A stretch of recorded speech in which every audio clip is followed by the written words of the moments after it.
I've experienced miracles, where you don't feel like there's a way out, where you don't feel like there's a way forward, where you can't imagine what could possibly happen to make this situation, and then it does. And it happens in ways that you could not even have imagined. Welcome to Exploring the Edges. Let's get into it. Okay. Hi, everyone. Welcome back to the podcast.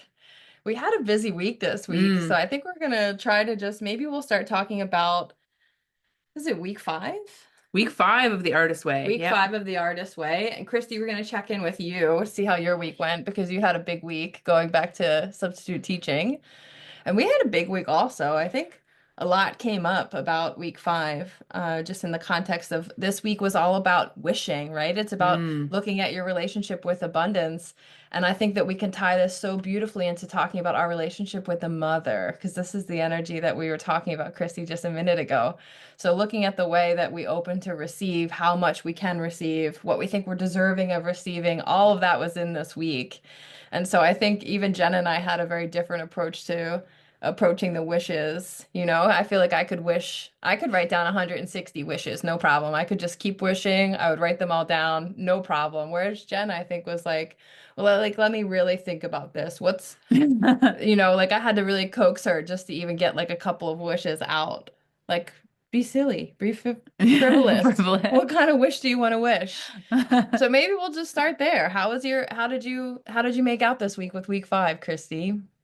I love this start because I hadn't thought about it since last Sunday because I didn't resonate with wishing. I I know. just I felt like I have this real desire to sit in my contentment all the time and not want for anything but what is. Mm. And I've had this whole process because it's taken me a few years to get here. In 2020, when things started really appearing and showing themselves for what they were, I went into prepper mode and I started a garden and I have a huge food supply in my attic like that is probably never going to get used and a bunch of canned goods. I mean, Mhm. it went on and on for the sense of safety and to be able to feel like I could meet my needs. And I feel like I've evolved since then into feeling that instead of preparing my life for what it is I need, instead to prepare like my body and mentally and do things like fasting and learn to live with less. And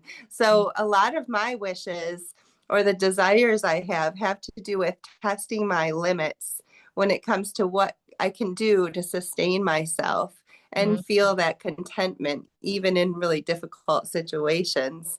So Yeah, I started writing wishes and they just all felt a little off. Like I don't really wish for any of these things. really? But at the same time, I do want to move more. Like that's something that's definitely important. And so I just think if we want it, let's do it, right? Like just do the Well, thing. it's interesting because it sounds like you sort of worked on creating resiliency in a couple of different ways. Like first you started creating resiliency with your physical surroundings, and then you started creating resiliency in your mind and body. And maybe you needed to sign up for the Jacqueline camp of like, let's wish the wishes, because this is something that Jen and I sat in, like this idea of like really being humble and like not wanting to, having gratitude for what you have. Yeah. Yeah, do you want to say your side of that? Because I'm in the wish camp. Yeah, I mean, I feel like at the beginning of the week when you were completely struggling and like to even make a wish, she was having an easy time and I was kind of in between. Like I was struggling, but there were like a few. Like I wish I had like a tricked out Sprinter van and I could just get in it and drive around, Well, have like my Christy little bed. does in fact have a tricked out Sprinter van, so maybe Oh yeah, and then you just have to hang out with Christy. maybe this is why she liked it. Yeah, maybe. And Yeah, then there's enough spots for 3 people in there. oh, perfect. Perfect. Yeah, and then I had some, like, I wish I could just close my eyes and go to sleep at night or take a nap when I was tired and just be out and sleep and always have a good sleep. And I was wishing some things like this. I don't even remember them all because we were driving and Jack was just writing them into my phone. Yeah, because Jen had put off the task for so long that once we were in a car together for a couple of hours, I just Trapped. cornered her and I just infiltrated. But I feel like the thing that we were talking about at the beginning of the week is like there does because there I can see that point of view Mm. that you really want to be in gratitude for what you Mm. have and you want to I think it's the Eastern Western balance, right? Like if we approach spirituality from the Eastern standpoint of like not clinging, right? Like not wanting anything and eliminating suffering based on not wanting anything. And then I really felt into this idea and it stuck with me all week, and maybe we can talk a little bit about it. But it feels like to me, I know that as we dream, it creates the world around us. And I know that as this collective web of dreamers are dreaming for a new way, I know that that's what creates it. And so I do think like many of my wishes were like, I wish for the end of animal exploitation and agriculture. Like I wish for the end of starvation. I wish for like I had Yeah, some I wished for the one that was like most of all because I wanted to save it. I didn't even finish my wishes and I was like, can I put this for the last one? Because remember the last one was I I most especially especially wish yeah. for like no more wars and for there to be peace and for everybody to feel safe and to just be able to be themselves and be safe and like all of these things came up. Yeah. Yeah, Ooh, I really it's do just a love that. lot. I feel that I wish I would have thought of it that way to begin with because I have Same. lots of dreams for a world I would rather see. And I have, Yeah. yeah, many dreams for that. So I guess those are wishes. I was taking Yeah, it in a more self-centered, same. focused way. Yeah, and I like that we tweaked that. And I will go back and think about my wishes now because those are Mm. not selfish or, self-centered, I guess. They're for the good of all. Yeah, and even if you had a dream, like, I feel like some of my dreams felt like they were self-serving. And then I looked at this relationship of like how do I serve best? Like this is the question that's been coming up, like especially Jen and I. And I think Christy, you even have been experiencing this as well. You mentioned before we got on and before we brought everybody on that you were facing some resistance at school because and I won't tell your story, but many of the teachers around you were expecting you to have a really hard time coming back. And you were like, no, it was great. I had a great time with the kids. These are great kids.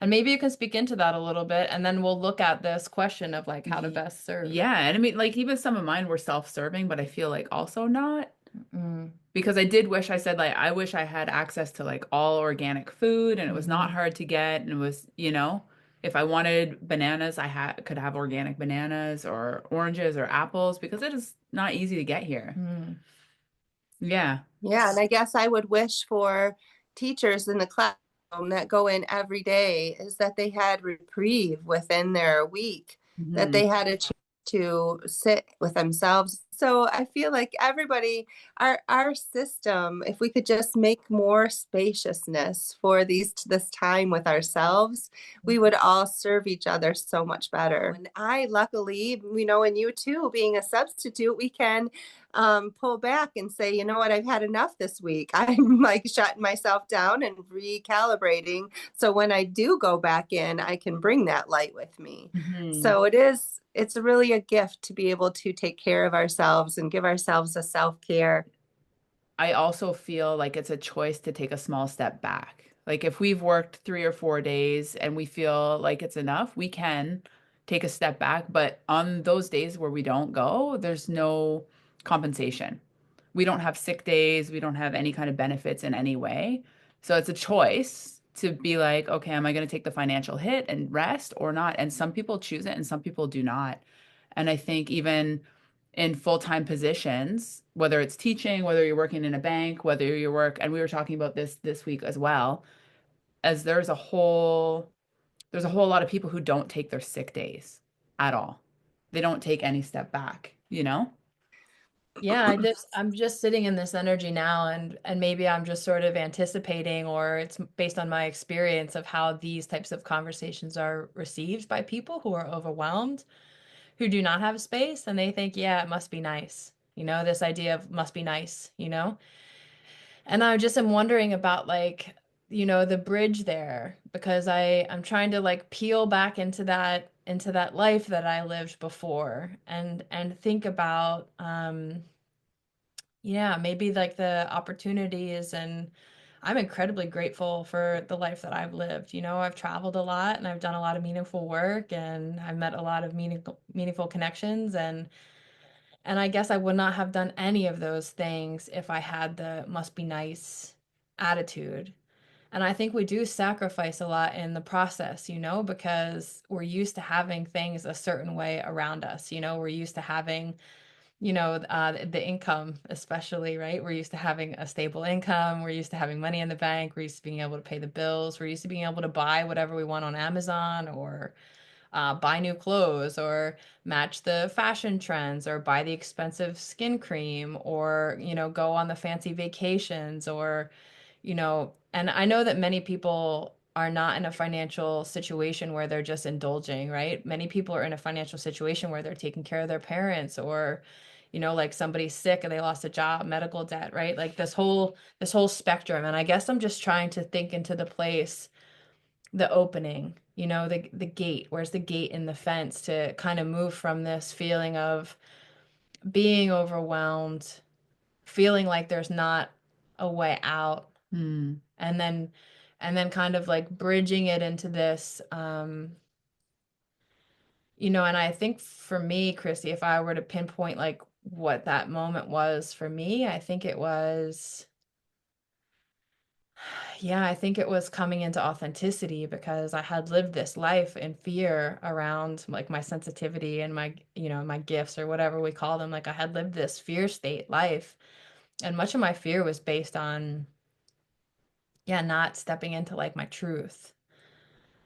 And I think that once I made the decision to do that, to like really face my full self, and even if I was afraid when I made the decision, that's when everything opened up. I don't know if you have a similar story to share, but kind of like pulling us back into this place of, yeah, it must be nice, Yeah. to be on a spiritual awakening path. It must be nice to be on a path of learning. It must be nice to have time to take care of yourself. I've Like, heard it so many times over and over from people. sure. So let's dig our teeth into that, because I think there's a place there, and I'm gonna think about it for a minute, unless you have something to say to that effect. I do have a little something that I've thought about, and it's just an idea. And here we are having a conscious conversation where there's opposing ideas that are also true to this idea. Yeah. And not everybody is prepared in this way. And it takes a lot of years and time to prepare ourselves. But we are so focused in our society on the need for survival.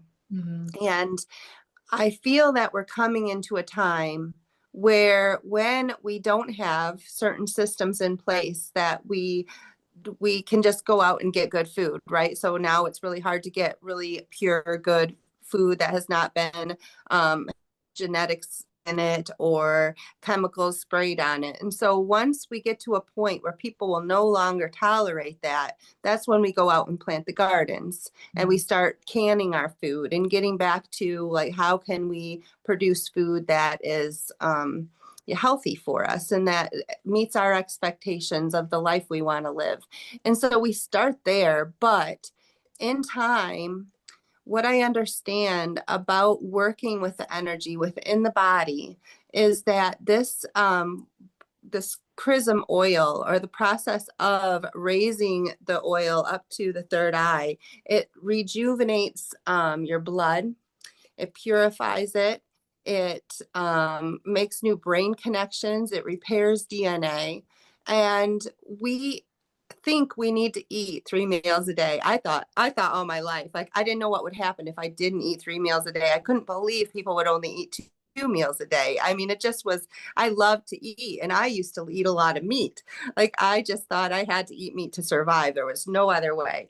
And so like I feel that my thinking in that way has shifted. I started intermittent fasting. I started eating less meat over time. I then decided just to eat mostly vegetables with eggs. And, I still I don't always, I don't eat meat anymore, but I still will have an egg once in a while, or, I'm not like rigid with myself. However, my goal is continuously to learn about what my body actually needs, like the minerals that it needs, and getting those in ways that are more sustainable and less consumption. Because I think like I've read about breatharianism, where you Mm, can get to the point where with the sunlight and grounding and air and breathing, that you can get a lot of nutrients just from the sun mm. and teas. And so I think the more we train ourselves away from what society has taught us is what we need to survive, we can hone in on how we can survive with less. And the more we learn how to do that, we're going to feel more comfortable with the changes that are happening in society. I hear everything that you said. And I think there's still this like, I'm putting myself in the position of a single mom with like two kids who's working two jobs. And and I think that maybe the thing that I want to say, Christy, and we can bridge from here is like this really goes back to whether or not you trust the mother, meaning like the earth as an abundant, loving consciousness that provides. And I think if I first heard those words before I have the relationship that I have now with like spirit, I would say like, yeah, you just like laugh a little bit. But I think it really, I mean, this is it, right? Is if is who you believe you are. Like if you believe that you are divine, if you believe that you're loved, you're a child of the earth, right? You're an angel. You're a spiritual being that's here on earth and that you're going to be provided for. That's it. You're going to be provided for without expectation of how you're going to be provided for, without your own ideas about what you need to be provided. Really feeling into this relationship that you have with the earth. Because I think when we connect back into ourselves as nature, as animals, like I don't know that the squirrels feel like there's ever going to be a time when there's not nuts available, right? Or I don't know, I'm trying to like simplify it, but it really comes into this relationship that we have as a being of the mother, like Gaia. And I think if you're sitting in this situation and you're like, yeah, it must be nice, then you maybe have this underlying energetic feeling of this utopia that they're talking about is just for some and Hmm. not for me, you know? And then I think that that can kind of like pull into these deeper channels of like self-worth and lack consciousness and all of these pieces that we've all worked through. Like you and I have worked through these things, Christy. Like I went from a life where I was buying whatever I wanted to this life now where I haven't earned any income and somehow Gaia, the mother, has made sure that I have the things that I need. And sometimes it's scary. I'm continuously working on deeper fears around that. And I think the thing is like it's whether or not you believe that you are worthy of being provided for. And that's the whole premise of week 5, right? So what the author talks about in this week is, well, like how good is God though, right? And not God as in it's God however we think God is, Hmm. like maybe we think God is the mother, maybe we think God is, it doesn't matter. Like how good is that force? And like how abundant is it? Is this life really? Like how much can I have? How much do I deserve? How much can I receive? And I do think that as part of this path, every time I just had a complete emotional breakdown 2 days ago because Jen's mom made what is it called? Mince. Mince. It's mince, Christy. Have you had mince? Like Like green mincemeat? tomato. Yeah, mincemeat. Yeah. Yeah, it's not meat for everybody who's listening. It's like Yeah. tomatoes Tomatoes and and raisins and spices. It's in a spices. jar, And Yeah. Jenny was scooping out like big scoops of it and putting it in pancakes, and they're delicious. But I was like, the mince, we only have one jar of it, right? And it's so special because Jen's mom made it. And so I started crying that like I felt like Jen wasn't treating the mince special enough, right? And so Yeah. like what is that? It's deep work. And so sometimes it looks like approaching it from this topic of mints. And Jen's face was just like, my mom said she had so much mints to just use it. And Jen's like, I was just trying to make a special pancakes, like, but it's not about mints and it's not about Yeah. pancakes. It's not even about Jen's mom or my mom. It's about the mother. It's the The mother. yeah, and so I guess even just maybe in talking about this, maybe if somebody's listening and they're like, I don't really understand this whole thing about the mother, like maybe this is just a seed that we can plant and maybe we can talk more about the mother. And May, I just want to add, because you did say about the single mom and two kids, and that was me at one point in my life. Mm. And I was the only income and I was providing. And somehow I would pray to Creator God, what source, that I would be able to have the stamina to continue to the end of my career. And then I was like, then my life is yours. Like, but I really am praying for the stamina. And I was given that stamina. So sometimes we have to participate in things that don't feel completely aligned, but if we can just stay in our light and do those with the help of the mother support and the father principle, the consciousness, and bring that in, then we can do it with a lot more alignment in our path, even when we're doing hard things, because we can do hard things. And sometimes we have to do hard things, Yeah, and I especially when we're providing.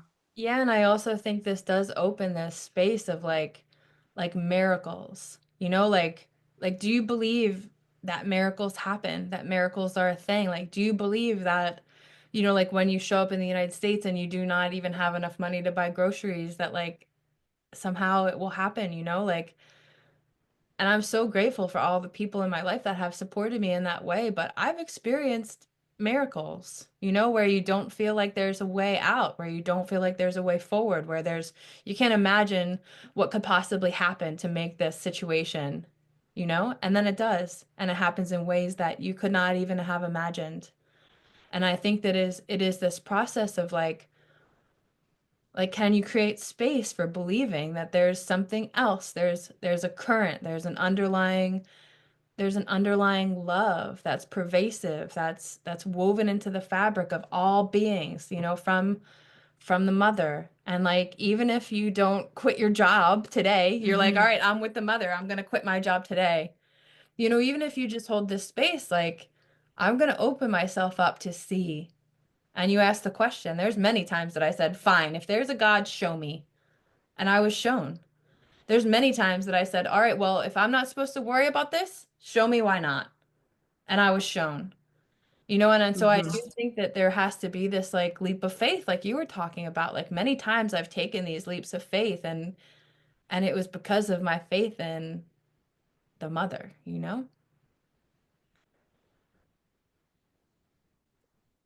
Yeah, I remember when Jared was alive before he passed. It was my husband back about 10 years. It's been 10 years now, but he wanted to make a sauna for us. And somehow all I had to buy was bolts and screws, and that was it.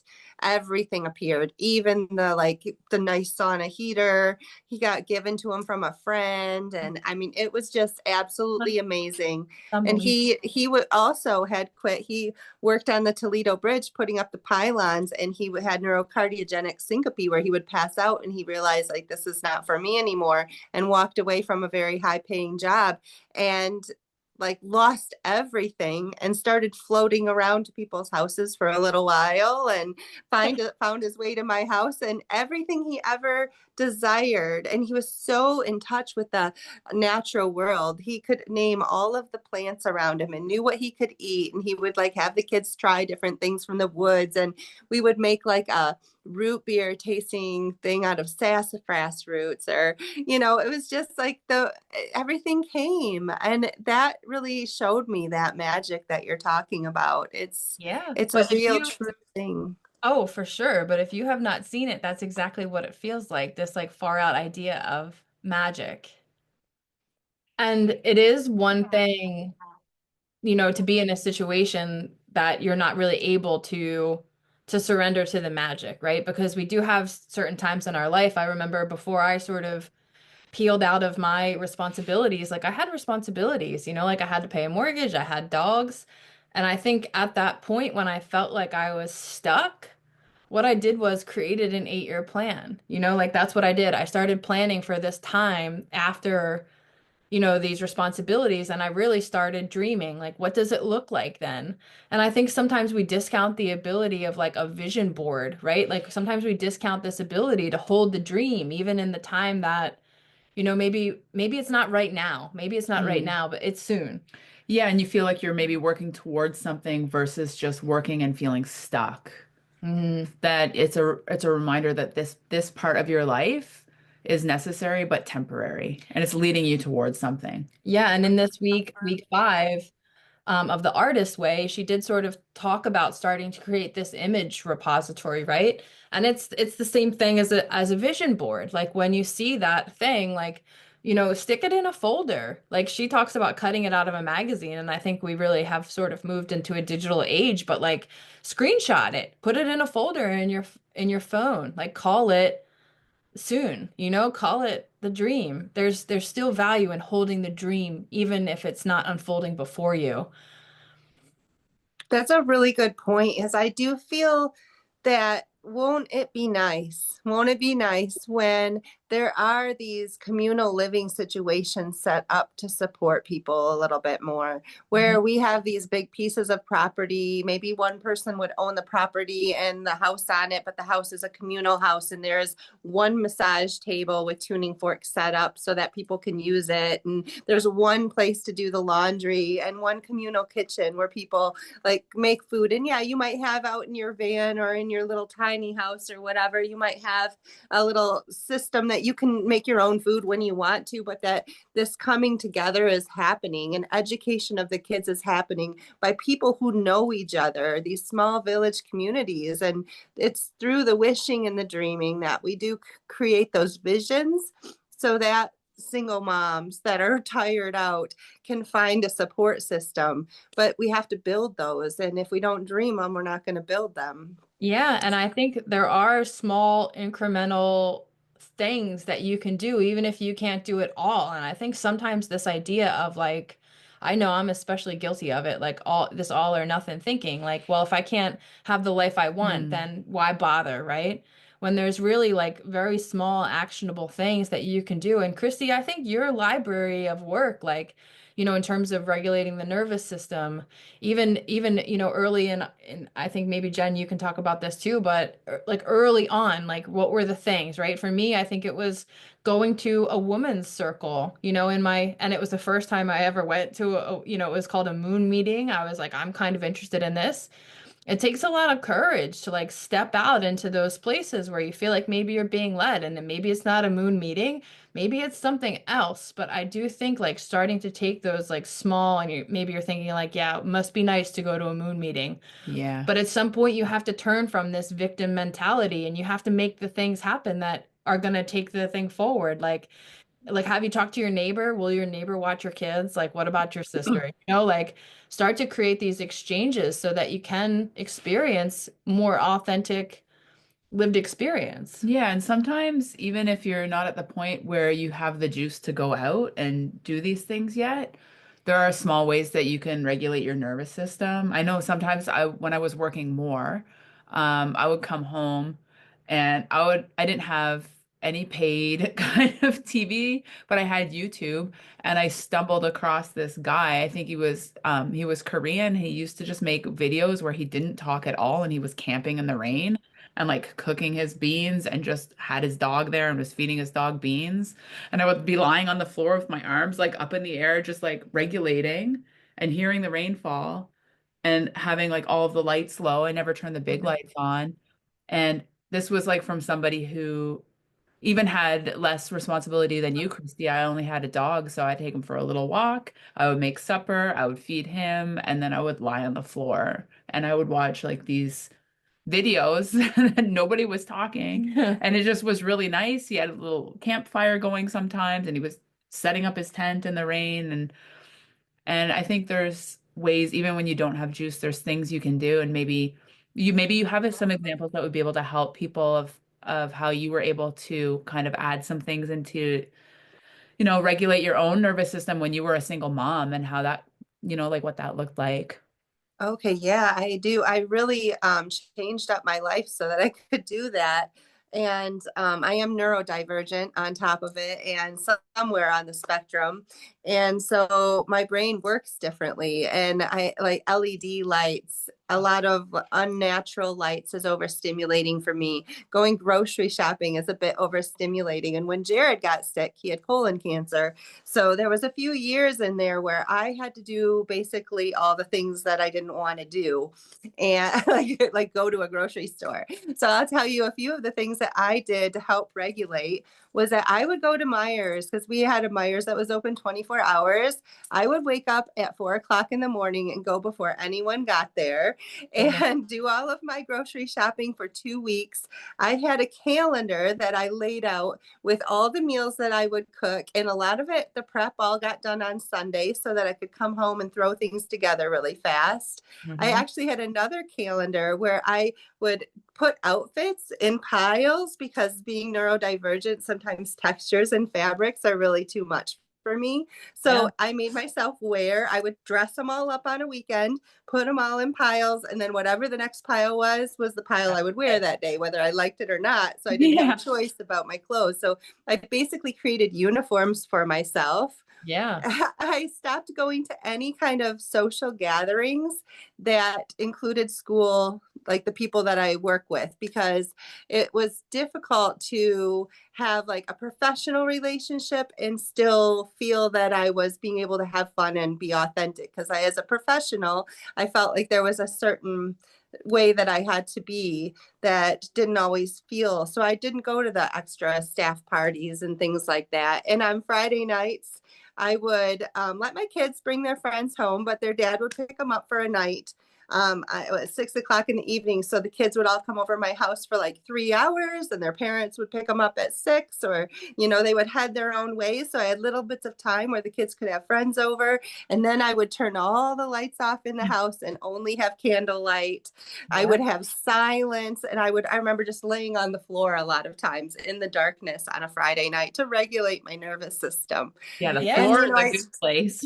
yeah, and I didn't go out to things I didn't want to do, like movies and like all the normal things. I don't go shopping. I only go to secondhand stores. I still do that. I've not been to the mall in years. I think in all the time my kids were growing up, I went to the mall twice. And it was for something like a prom dress or something that my daughter needed and wanted me to go with her. It's because all of that feels very dysregulating for me. And so my hobbies are things about going out into nature and camping and reading books and learning. So that's kind of what I did to regulate my nervous system is I stepped out of all the social structures in my free time so that I could get away from that, get away from that and to self soothe and comfort my nervous system. Yeah. And Yeah. I will say it didn't always work. I still walked away from my career feeling a bit overwhelmed Mm. and glad to have some more time to just sink in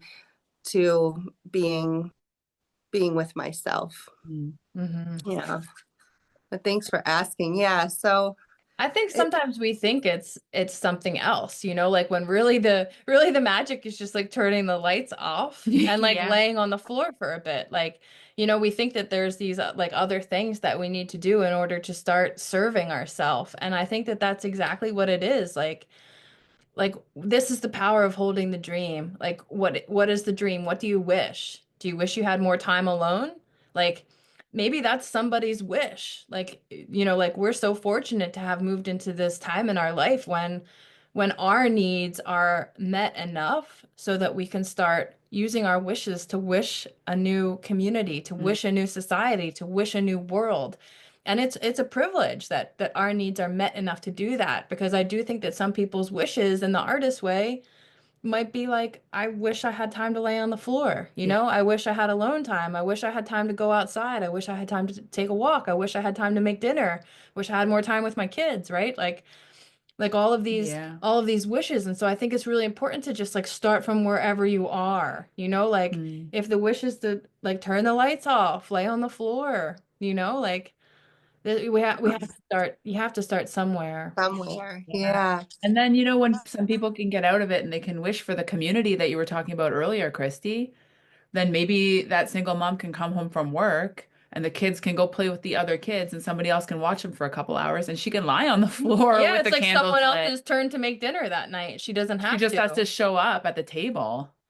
Yeah. But I do think, Christy, that and maybe we can start to weave back into this, like it is the responsibility of people like the three of us who can hold this big dream for the collective future. Like it is our responsibility to sit in this energy and to create this dream because we can see it. We've moved out of our own wish list. We've moved into wishing for the greatest good for all. And so it is our responsibility, even if it feels self-serving, you know, even if it feels impossible, even if it feels selfish, even if it feels, it does not matter because this is the thing that creates what's next.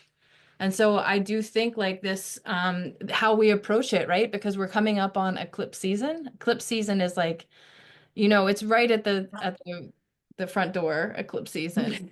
And because of these significant changes that we're watching happen all around us, like it is the responsibility of those that can watch these changes without reacting in fear. It is our responsibility to create the new, to build from the old. It is our responsibility.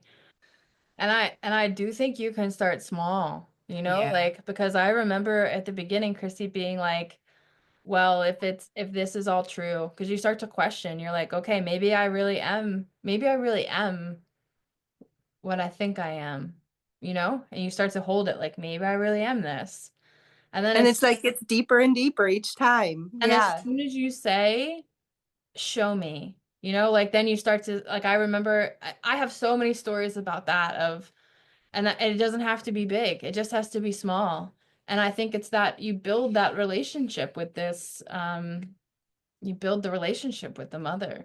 This is it. This is how you do it. Yeah, we could talk about this for hours, I think. Yeah, we do. We kind of are running out of Yeah, time. we're running out of time for this episode, but But I think week 5, hmm figuring out how much you think you deserve to receive and how good you think this abundant provider is. That was all about week 5. yeah, I think it's a good thing to sit in even you know, even if Yeah. you're not doing the artist way, even if it's week 6 and she completely changes because we do not know.